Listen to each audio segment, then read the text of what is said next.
hà bà xin gì đam mặt đón mà xin thay bàn đó ai chạy con chạy năng ngày là hậu to từ phơi sám sạch nằm đấy mình hôm nay đóแต่យើងថែខ្លាំងយើងបានខ្លាំងហើយវាខ្លាំងខ្ញុំឆ្នាំមុននោះខ្ញុំបានក្នុងតាមួយខែខ្ញុំបានដល់$7,000ការឲ្យកូនខ្ញុំរៀនទៅដល់ច្បាប់ធ្វើការនៅខាងតុលាការ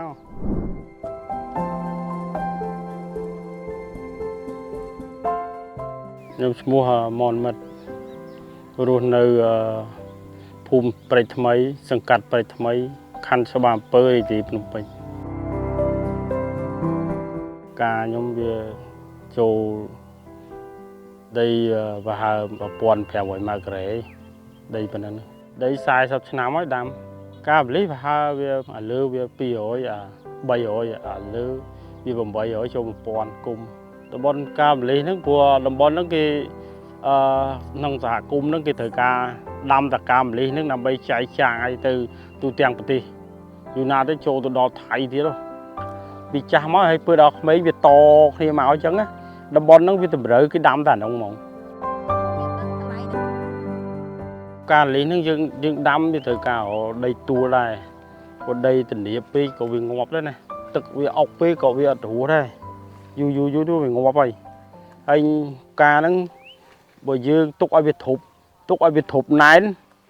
ក៏វាអត់ចាញ់ដែរអញ្ចឹងគេត្រូវការលះស្លឹកវាលះស្លឹកវាឲ្យវាឡើងស្លឹកថ្មីទេអញ្ចឹងអាហ្នឹងទៅដល់ឡើងស្លឹកថ្មីទៅវាបានវាចាញ់ទៅស្លឹកណែនប៉ះទេគេមានវិធីសាស្ត្រគេបាញ់តម្លាក់ស្លឹកនេះការហ្នឹងអង្គដាវាល្អនេះការវាឃើញកំពុំល្អអាហ្នឹងយើងស្ទាបមិនទៅពូស្ទាបវាយើងមើលថាវាលូងអញ្ចឹងមកវាទី1ជីយើងល្អព្រោះដល់អញ្ចឹងវាគ្រាប់ការវាលូងអាឡូងហើយពេលយើងស្ទាបទៅរៀងរឹងហើយបើផ្កាអត់ល្អវាស្វាច់ទៅពួកទុនណានេះគឺជាផ្កាម្លិះដែលប្រជាពលរដ្ឋនៅខាងភូមិព្រៃថ្មីគាត់បានបេះភ្លាមចេញពីចំការផ្ទាល់ហើយផ្កាម្លិះទាំងអស់នេះនឹងត្រូវលក់ទៅឲ្យឈ្មួញបន្តដើម្បីយកទៅក្រងធ្វើជាភូមិម្លិះសម្រាប់ដាក់នៅក្នុងឡានក៏ដូចជានៅក្នុងពិធីមង្គលការពិធីបុណ្យទានអីផ្សេងដែរវាកម្រលក់អត់ចេញទេព្រោះវាថោក20000 15000ឥឡូវធ្លាក់ដល់15000ថ្លៃវាអាច20-30ម៉ឺនក្នុងខែត្រជាក់ខែ1 12គេដាក់បិណ្ឌដាក់អីខែហ្នឹងថ្លៃហើយ1គីឡូ1គីឡូវាអាច20-30ម៉ឺនយូរណាស់ទៅពេលដល់ជួញខ្លាំងមើលទៅការឡើងបុកមើលទៅគេបុកឲ្យតែទៅយូរណាស់គេផ្អាក1ថ្ងៃ2ថ្ងៃអញ្ចឹងលក់អត់ចេញអញ្ចឹងវាបាច់ទៅចង់បានអីច្រើនទេពួកខ្ញុំសុំតែត្រឹមថាទៅ30000 40000 50000អីទៅប៉ុណ្ណឹងវាសមហេតុផលអាចទប់ទល់បានណាចូលនៅពេលដែលខែភ្លៀងមកអញ្ចឹងការដាំម្លិះជួបការលំបាកអីខ្លះដែរលំបាកមិនវាពេលដល់ភ្លៀងវាសត្វអត់ច្រើនណាអញ្ចឹងយូរបាក់ថែយូរណាវាអត់បានអញ្ចឹងអត់បានដោយសារអីដែលសត្វអត់ច្រើនហើយយើងវាមិនហ៊ានបាញ់ថ្នាំច្រើនវាអាចខ្លាចខូចសុខភាពអញ្ចឹងណាចឹងពូចំពោះដំណាំផ្កាម្លិះនេះបើសិនជាមានគេចង់ដាំពូមានអីជាការណែនាំទៅពួកគាត់ដែរទេអត់អីទេមាននេះដាំស្រួលទាំងអត់នេះមានអីយើងគ្រាន់តែធ្វើដីដូចយើងភ្ជួរដីជួរអីឲ្យវាស្អាតមកយើងធ្វើកាពែងវាមកយើងធ្វើកាពែងមុនមកធ្វើកាពែងហើយបានយើងអាចដាំជាជួរចាក់បន្ទាត់ចេញមកបន្ទាត់ធំត្រូវមកហើយបានយើងដាំបាន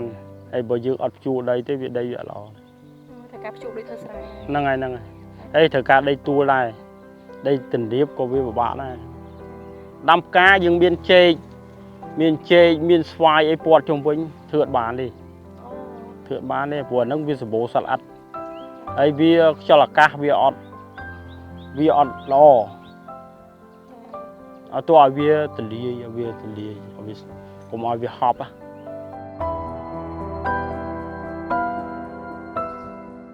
ចឹងចំពោះផ្កាម្លិះនៅពេលដែលយើងដាំជាជួរម្ដងអញ្ចឹងយើងអាចប្រមូលផលបានប្រហែលឆ្នាំឬក៏វាអាចរស់បានវាចូលដល់20-30ឆ្នាំសំខាន់ថែឲ្យទៅវាមានសុខភាពហ្នឹងហើយសំខាន់យើងអ្នក